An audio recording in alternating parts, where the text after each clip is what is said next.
Hello दोस्तों, कैसे हो आप सभी का अपने यूट्यूब चैनल HLC एजुकेशन अड्डा पर मैं हार्दिक स्वागत है अभिनंदन करता हूँ। जैसा कि हमारा जो राजस्थान इतिहास का जो पहला पार्ट था, जिसमें हमने देखा था कि जो प्राचीन राजस्थान है उसके अंदर हमने पढ़ा था पाषाणकालीन सभ्यता। ठीक है। अगर हमारा जो पिछला जो वीडियो था उसको अगर आप नहीं देख पाए हैं तो आप इस चैनल की जो प्ले लिस्ट है उसमें जाकर आप पहला वीडियो देख सकते हैं। ठीक है। आज का हमारा उससे आगे का जो टॉपिक रहेगा वो आपके दूसरा टॉपिक रहेगा ताम्रकालीन स्थल। जो पाषाणकालीन स्थल था सबसे पहले हमने वो पढ़ लिया था। आज हम पढ़ेंगे ताम्रकालीन स्थल। ताम्रकालीन स्थल में अलग अलग जो सभ्यताएं हैं, जो भी स्थल है उसके बारे में आज हम चर्चा करने वाले हैं। ठीक है। तो पहला आप टॉपिक लगाइए, गणेश्वर सभ्यता। ताम्रकालीन जो स्थल है उसके अंदर पहला टॉपिक आपका रहेगा गणेश्वर सभ्यता। ठीक है। जो आपकी जो गणेश्वर सभ्यता थी वो कहाँ पे स्थित है? तो वो आपकी स्थित है सीकर के अंदर। ठीक है। कहाँ पे स्थित है भाई? सीकर के अंदर। ठीक है। दूसरा टॉपिक पॉइंट इसमें आपके आएगा कि जो गणेश्वर सभ्यता थी वो कौन सी नदी के पास में स्थित है। ठीक है। गणेश्वर सभ्यता थी वो आपके कौन सी नदी के पास में स्थित है? तो वो आपकी नदी हो जाएगी कांतली नदी। ठीक है। कभी कभी ऐसे भी सवाल पूछ सकते हैं भाई कांतली नदी के पास में कौन सी सभ्यता स्थित है, घुमा फिरा के कैसे भी आपको सवाल पूछ सकते हैं। ठीक है। तो जो हमारा जो सवाल ऐसा भी बन सकता है कि भाई कांतली नदी के पास में कौन सी सभ्यता स्थित है, तो आपको वो बताना है गणेश्वर सभ्यता, जो कि कहाँ पे स्थित है भाई? सीकर के अंदर। ठीक है। जो आपकी जो गणेश्वर सभ्यता थी उसका जो खोज करता है भाई, किसने खोज की थी? तो वो आपकी खोज की थी रतन चंद्र अग्रवाल द्वारा। किसके द्वारा की गई थी? रतन चंद्र अग्रवाल द्वारा। कब की गई थी? तो वो आपके की गई थी 1972 के अंदर। ठीक है। जो गणेश्वर सभ्यता है उसका जो उत्खनन करने वाला है वो आपके था विजय कुमार। ठीक है। कब किया गया था? वो आपके किया गया था 1977 के अंदर। ठीक है। गणेश्वर सभ्यता के अलग अलग और भी नाम है, तो वो हम यहाँ पे नाम देखते हैं। तो गणेश्वर सभ्यता को आप ताम्रयुगीन सभ्यताओं की जननी भी बोल सकते हैं, ताम्रयुगीन सभ्यताओं की जननी भी बोल सकते हैं, और पुरातत्व का पुष्कर भी बोल सकते हैं। ठीक है। जो आपके जो गणेश्वर सभ्यता थी उसकी अलग अलग विशेषताएं थी भी थी। हम वो जो जो भी विशेषताएं थी वो हम यहाँ पे चर्चा करने वाले हैं। तो आपकी जो गणेश्वर सभ्यता थी उसकी जो विशेषता थी वो है आपके प्राचीन, सबसे प्राचीन जो ताम्रयुगीन सभ्यता है वो आपकी गणेश्वर सभ्यता थी। ठीक है। सबसे प्राचीन तो जो ताम्रयुगीन सभ्यता थी जहाँ पे तांबे से निर्मित सारा कुछ भी काम किया जा सकता था वो आपकी थी गणेश्वर सभ्यता। ठीक है। आपकी जो गणेश्वर सभ्यता है वो कब प्रकाशन में आई थी? तो वो आपके प्रकाशन में आई थी 2800 ईसा पूर्व को। कब आई थी भाई? 2800 ईसा पूर्व को। ठीक है। आपके जो गणेश्वर सभ्यता है वहाँ से हमें कौन कौन से अवशेष मिले हैं, तो अवशेष के बारे में हम यहाँ पे चर्चा करते हैं। तो पहला आपके मिलता है वहाँ पे 99% शुद्ध तांबे के उपकरण। जो भी वहाँ पे उपकरण हमें मिले जो वो प्योर शुद्ध तांबे से बने हुए मिले हुए। ठीक है। और दूसरा आपके जो पॉइंट है वो है आपके मकान बांध। जो भी आपके जो गणेश्वर सभ्यता थी वहाँ पे मकान है बांध इतने अच्छे अच्छे बने हुए थे। और वो उनकी एक और भी विशेषता थी, वो विशेषता थी कि भाई जो मकान में बांध जो बने हुए थे वो सारा के सारे पत्थर से निर्मित थे। इतने पुराने सभ्यता होने के बाद में भी वो पत्थर से निर्मित थे। वो एक अपने आप में अद्भुत कार्य है। ठीक है। तीसरा आपके टॉपिक है उसमें है आपके मछली पकड़ने का कांटा है।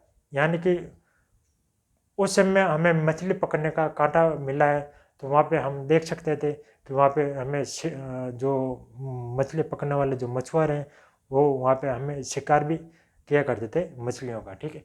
मछली पकड़ने का हमें वहाँ पे कांटा भी मिला है।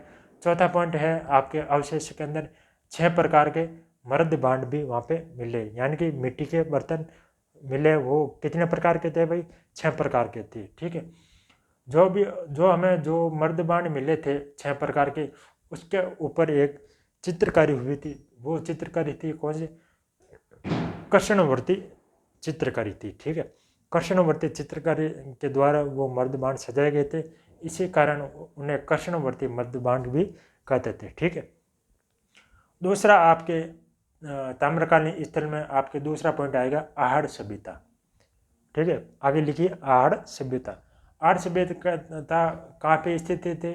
वो आपकी स्थित थी उदयपुर के अंदर, ठीक है। कहाँ जो आपके आड़ सभ्यता थी वो आपके उदयपुर के अंदर स्थित थी।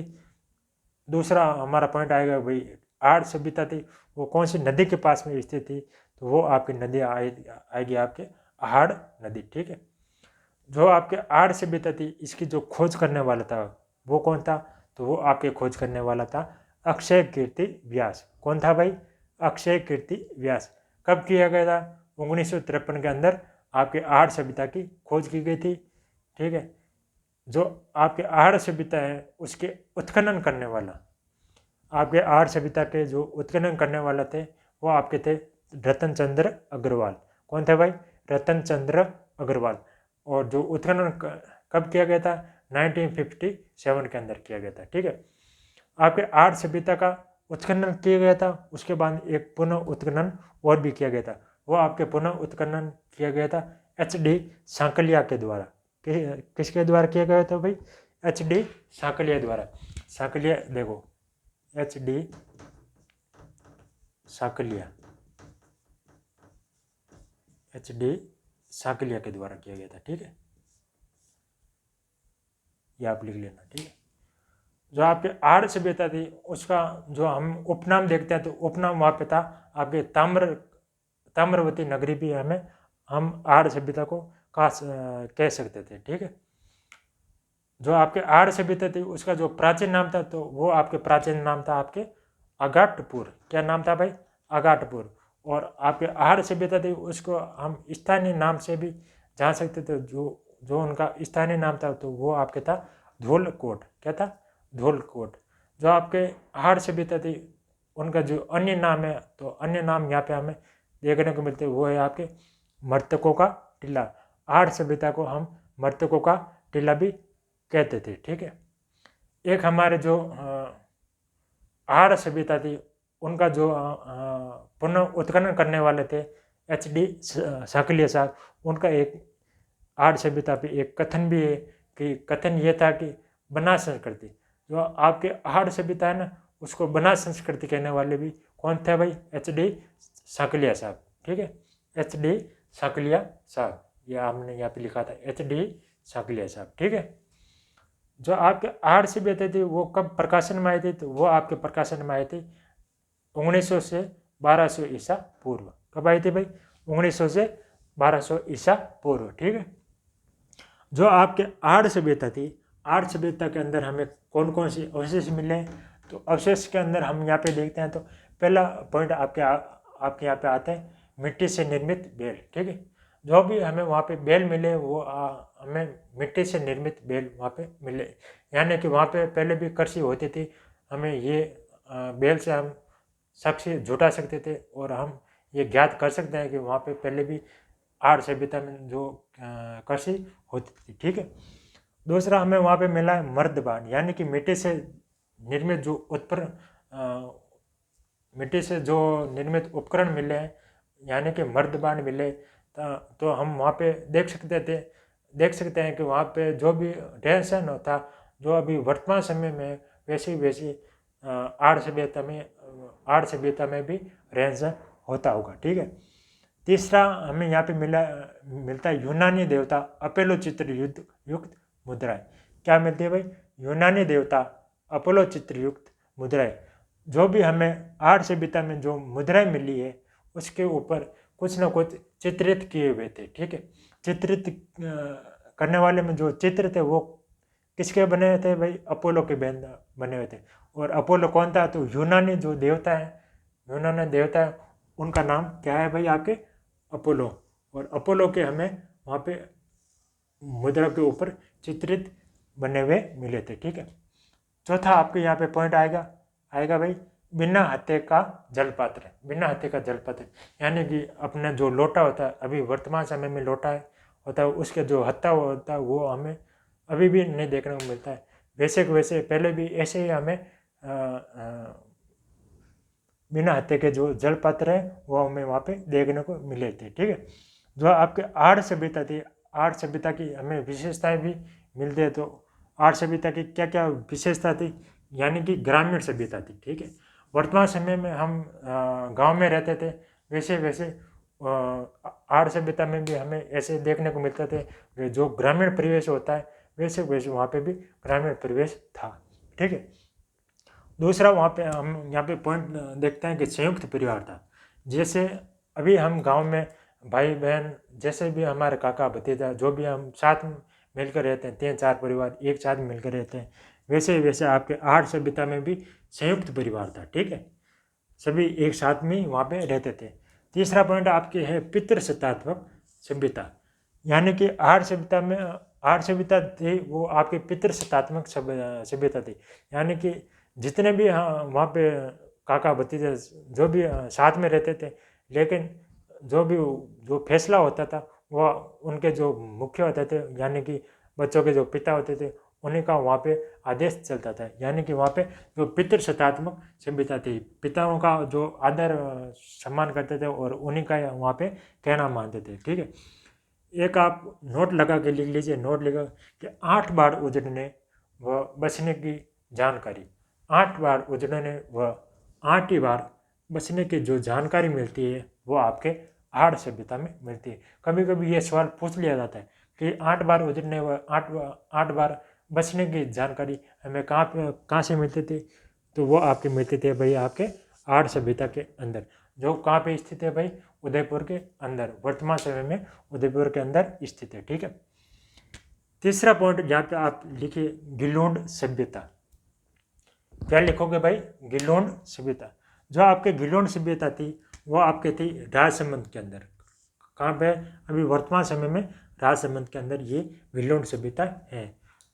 जो आपकी गिलोंड सभ्यता है वो कौन सी नदी के पास में स्थित है, वो आपकी नदी हो जाएगी बनास नदी। कौन सी होगी भाई, बनास नदी। ठीक है, जो आपकी गिलोंड सभ्यता थी उसके जो खोजकर्ता या उत्खनन करता थे वो एक ही थे। यानी कि आपके अभी गणेश्वर सभ्यता हमने पढ़ी थी, तो इसके अंदर आपके खोजकर्ता अलग थे, उत्खननकर्ता अलग थे। खोजकर्ता थे आपके थे रतन चंद्र अग्रवाल जी, और उत्खनन करने वाले थे वो आपके विजय कुमार थे। ठीक है, लेकिन ये जो आपके गिलोंड सभ्यता है, गिलोंड सभ्यता के अंदर जो खोज करता है और उत्खनन करने वाले वो एक ही है, वो है आपके बीबी लाल। ठीक है, क्या नाम है इसका भाई, बीबी लाल। और जो उत्खनन और खोज की गई थी वो आपके की गई थी 1957 से 58 के बीच में। कब की थी भाई, 1957 और 58 के बीच में। ठीक है, और ये जो गिलोंड सभ्यता की जो प्रकाशन में आया, तो ये आपके प्रकाशन में आया था 1900 से 1700 ईसा पूर्व के अंदर। जो आपकी गिलोंड सभ्यता थी वो आपके प्रकाशन में आई थी। यहाँ पे जो आपकी गिलोंड सभ्यता है वहाँ पे हमें कौन कौन से साक्ष्य देखने को मिलते हैं, तो वहाँ पे हमें साक्ष्य, मेन जो साक्ष्य था वो आपके थे पक्की ईंटें। ठीक है, वहाँ पे जितने भी अगर मकान बने हुए थे तो वो सारे के सारे पक्की ईंटों से निर्मित थे। चौथा आपके पॉइंट आएगा आपके बालाताल सभ्यता, जो कि आपके उदयपुर के अंदर स्थित है। बालाताल सभ्यता, चौथा पॉइंट लगाइए आप, बालाताल सभ्यता, जो कि आपके कहाँ पे स्थित है भाई, उदयपुर के अंदर। अगर पूछ ले कि बालाताल सभ्यता कौन सी नदी के पास में स्थित है, तो आप वहाँ पे लिखिए बेड़च नदी। ठीक है, क्या लिखोगे भाई, बेड़च नदी। ठीक है, जो इसके जो उत्खनन करने वाले थे, ठीक है, बालाताल सभ्यता के जो उत्खनन करने वाले थे वो आपके थे V.N. मिश्र। V.N. मिश्र कौन थे भाई, V.N. मिश्र। ये हम यहाँ पे मिटा के आपको सही लिख देता हूँ, V.N. मिश्र। ठीक है, उसके बाद जो बालाताल सभ्यता थी वहाँ से हमें कौन कौन से अवशेष मिले, तो वो हम यहाँ पे अवशेष की बात करते हैं। तो पहला पॉइंट आप लिखिए 11 कमरों के भवन मिले। यानी कि जो भी भवन थे इतने बड़े बड़े थे, जिसके अंदर कितने कमरे निर्मित थे, 11 कमरों के भवन। कोई सा भी जो बड़े से बड़े जो भवन थे उसमें 11 कमरे स्थित थे। ठीक है, दूसरा पॉइंट आप लिखिए मिट्टी से निर्मित सांड मिला है। ठीक है, यानी कि सांड मिला, तो वो हम यहाँ से हम अनुमान लगा सकते हैं कि बालाताल सभ्यता में भी कृषि की जा सकती थी। ठीक है, जो भी हमें सांड मिला तो सांड से हम वहाँ पे कृषि कर सकते थे। ठीक है, ये हम यहाँ पे अनुमान लगा सकते हैं। तीसरा हमारे यहाँ पे पॉइंट होगा, लोह के औजार प्रचुर मात्रा में मिले, यानी कि वहाँ पे लोहे के जितने भी औजार थे, गेती फावड़ा जो भी था वो वहाँ से हमें मिले। तो इसका हम सटीक अनुमान यहाँ पे लगा सकते हैं कि जो भी आपके बालातर जो सभ्यताएं थी, जो वर्तमान समय में उदयपुर में स्थित है, वहाँ पे कृषि का कार्य निश्चिततापूर्वक होता था। ठीक है, चौथा आपके पॉइंट लिखिए, हाथ से बुने कपड़ों के साक्ष्य। ठीक है, यानी कि अभी जो आपके स्वेटर वगैरह बुनते हैं, वैसे वैसे उस समय भी हाथ से बने हुए कपड़ों के साक्ष्य मिले। ये अपने आप में एक ही बहुत ही बड़ा उदाहरण है। ठीक है, पांचवा आप पढ़ लगाइए, ओजियाना सभ्यता। क्या लिखोगे भाई? ओजियाना सभ्यता, जो कि कहाँ पे स्थित है भाई? आपके भीलवाड़ा के अंदर। अगर नदी के बारे में हमें पूछ ले कि ओजियाना सभ्यता कौन सी नदी के पास में स्थित है, तो वो आपके नदी होगी कोठारी नदी। कौन सी नदी होगी भाई? आपके कोठारी नदी। ठीक है, जो आपकी ओजियाना सभ्यता है उसकी जो खोज करने वाला और उत्खनन करने वाला है वो है आपके B.R. मीणा। कौन है भाई? B.R. मीणा। और एक वैज्ञानिक और था, वो है आपके आलोक त्रिपाठी। ये दो जनों ने मिलकर ओजियाना सभ्यता है उसकी खोज और उत्खनन किया है, वो है आपके B.R. मीणा व आलोक त्रिपाठी। ठीक है, ये आपके जो ओजियाना सभ्यता है वो अभी वर्तमान समय की, यानी कि 2000 ईसा पूर्व की है। ठीक है, जो आपके आर्य सभ्यता है उसके कुछ केंद्र है, उनके बारे में हम यहाँ पे चर्चा करते हैं। ठीक है, जो आपके आर्य सभ्यता के केंद्र, आप हेडिंग लगा दें आर्य सभ्यता के केंद्र, उसके अंदर पहला पॉइंट लिखिए गिलोंड सभ्यता। ठीक है, क्या लिखोगे भाई? गिलोंड सभ्यता, जो कि आपके राजसमंद के अंदर स्थित है। दूसरा आप लिखिए बालाथल सभ्यता, जो कि आप उदयपुर के अंदर स्थित है। और तीसरा आप यहाँ पे लिखना ओजियाना सभ्यता, जो कि भीलवाड़ा के अंदर स्थित है। ये आपके आर्य सभ्यता के जो मुख्य केंद्र है उसमें ये इन तीनों सभ्यताओं को सम्मिलित किया जाता है। ठीक है, एक कुछ अन्य भी सभ्यता थी उसके बारे में भी यहाँ पे हम चर्चा कर लेते हैं। ठीक है, जो अन्य भी जो सभ्यता थी उनके बारे में आप लिख लीजिए, और कहाँ कहाँ पे स्थित है वो भी यहाँ पे लिख लीजिए। जो लाछुरा सभ्यता थी आपकी, लाछुरा जो सभ्यता थी वो आपके भीलवाड़ा के अंदर स्थित है। ठीक है, दूसरा है आपके केराडोद सभ्यता। क्या थी भाई? केराडोद सभ्यता। केराडोद सभ्यता वो आपकी स्थित है भाई जयपुर के अंदर। कहाँ पे स्थित है? जयपुर के अंदर। जो आपके केराडोद सभ्यता उसके अंदर हमें एक मूर्ति देखने को मिलती है, वो आपके कांसे की नृत्यांगना मूर्ति मिलती है। यानी कि वहाँ पे उस समय जो आपके केराडोद सभ्यता है उसके अंदर नाच गान होता था। उस समय भी हमें जो अभी वर्तमान समय में नाच गान होते हैं वैसे वैसे केराडोद सभ्यता में भी नाच गान होता होगा, ये हम यहाँ पे अनुमान लगा सकते हैं। ठीक है, तीसरा आपके है कुराड़ा सभ्यता। क्या है भाई? कुराड़ा सभ्यता, जो कि आपके नागौर के अंदर स्थित है। ठीक है, चौथा है जो चौथी जो सभ्यता है वो है आपके पुंगल व थेड़। क्या है? पुंगल व थेड़, वो है आपके बीकानेर के अंदर स्थित है। कहाँ पे स्थित है भाई? बीकानेर के अंदर। पांचवा आपके जो सभ्यता है वो है आपके बूढ़ा पुष्कर, जो कि अजमेर के अंदर स्थित है। ठीक है, छठी जो आपके सभ्यता है वो है आपके पिंड पांडलिया। क्या है? पिंड पांडलिया, जो कि आपके चित्तौड़गढ़ के अंदर स्थित है। और जो सातवीं आपकी जो सभ्यता है वो है मल्लाह सभ्यता। क्या है भाई? मल्लाह सभ्यता, वो है आपके भरतपुर के अंदर। ठीक है, तो आज का जो भी हमारा जो क्लास है वो आपकी यहीं पे समाप्त होती है। और जो हमारी जो नेक्स्ट क्लास होगी उसका जो हमारा जो पॉइंट होगा राजस्थान का जो प्राचीनतम राजस्थान था उसके अंदर तीसरा जो हमारा टॉपिक है वो है कांस्य युगीन सभ्यता। जो भी हमारी जो आगे की क्लास आएगी उसमें हम कांस्य युगीन सभ्यता एवं स्थल के बारे में हम चर्चा करेंगे। ठीक है, कैसा लगा हमारा जो आज का ये वीडियो हमें कमेंट करके ज़रूर बताएं, और ऐसे ही आप आपका स्नेह प्यार देते रहें। तब तक के लिए धन्यवाद। जय हिंद, जय भारत।